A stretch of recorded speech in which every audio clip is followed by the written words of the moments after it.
Testimony 2, Chapter 1, The Two Ways.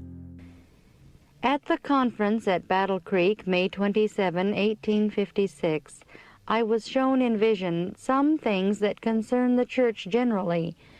The glory and majesty of God were made to pass before me. Said the angel, "He is terrible in his majesty, yet ye realize it not. Terrible in his anger, yet ye offend him daily. Strive to enter in at the strait gate, for wide is the gate and broad is the way that leadeth to destruction, and many there be which go in thereat.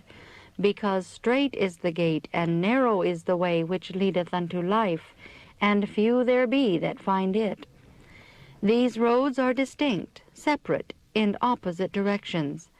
One leads to eternal life, the other to eternal death.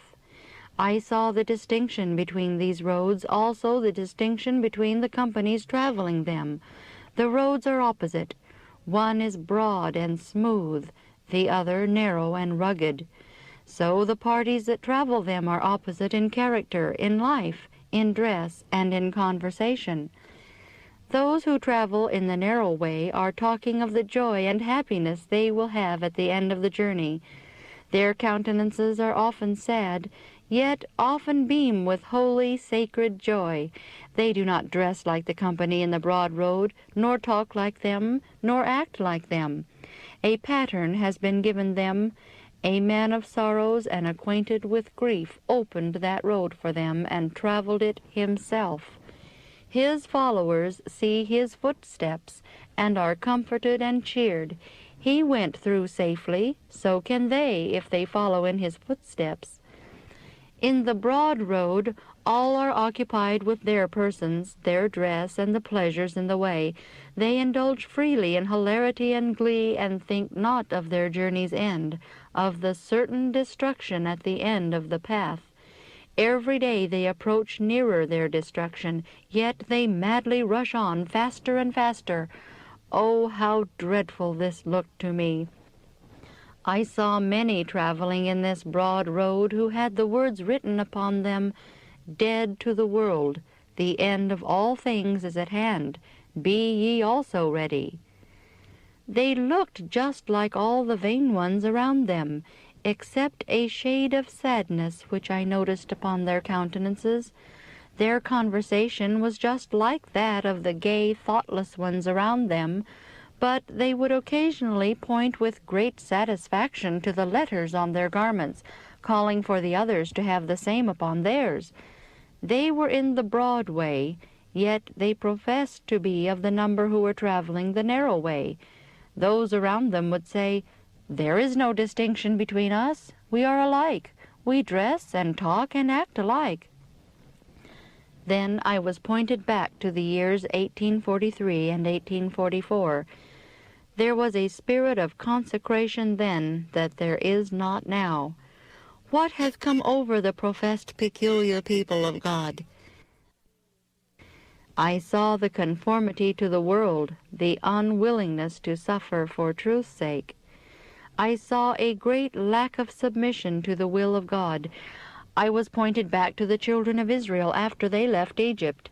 God in mercy called them out from the Egyptians, that they might worship him without hindrance or restraint. He wrought for them in the way by miracles. He proved and tried them by bringing them into straight places.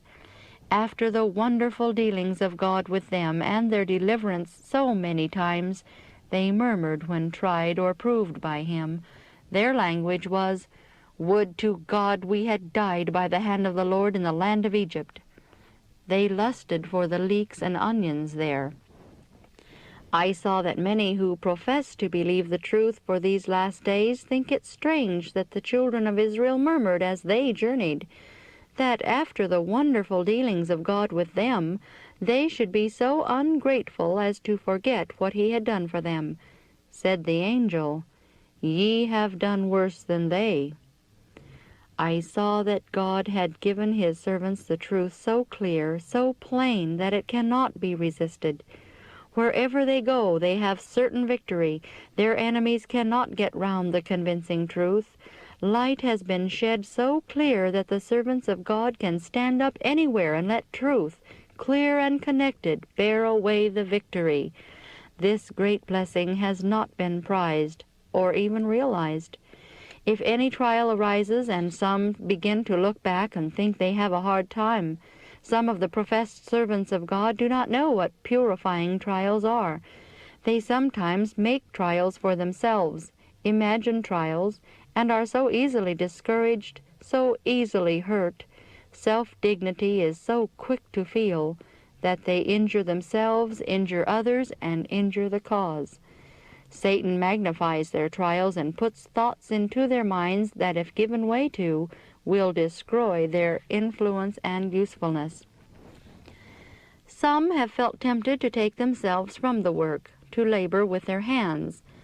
I saw that if the hand of God should be taken from them, and they be left subject to disease and death, then they would know what trouble is. It is a fearful thing to murmur against God. They do not bear in mind that the way which they are traveling is a rugged, self-denying, self-crucifying way, and they must not expect everything to move on as smoothly as though they were traveling in the broad road.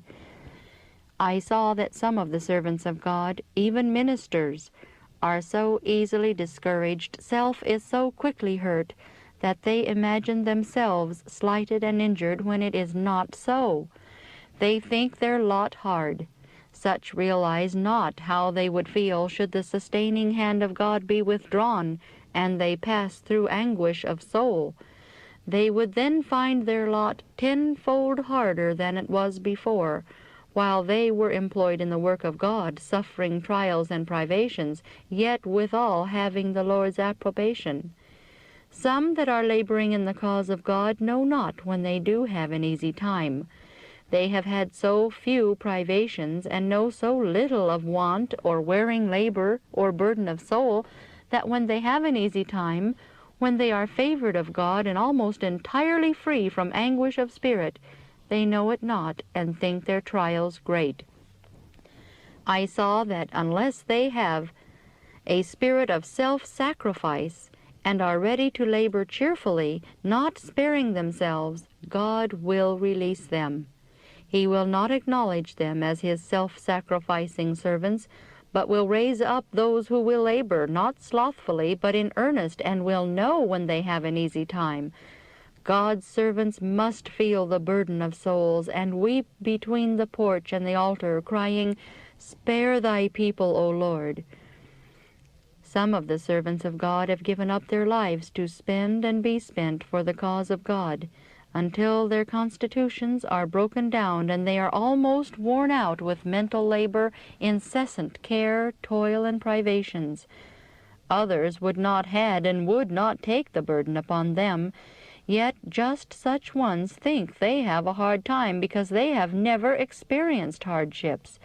They never have been baptized into the suffering part, and never will be as long as they manifest so much weakness and so little fortitude, and love their ease so well. From what God has shown me, there needs to be a scourging among the ministers, that the slothful, dilatory, and self-caring ones may be scourged out, and there remain a pure, faithful, and self-sacrificing company who will not study their ease, but will minister faithfully in word and doctrine, willing to suffer and endure all things for Christ's sake, and to save those for whom he died. Let these servants feel the woe upon them if they preach not the gospel, and it will be enough. But all do not feel this.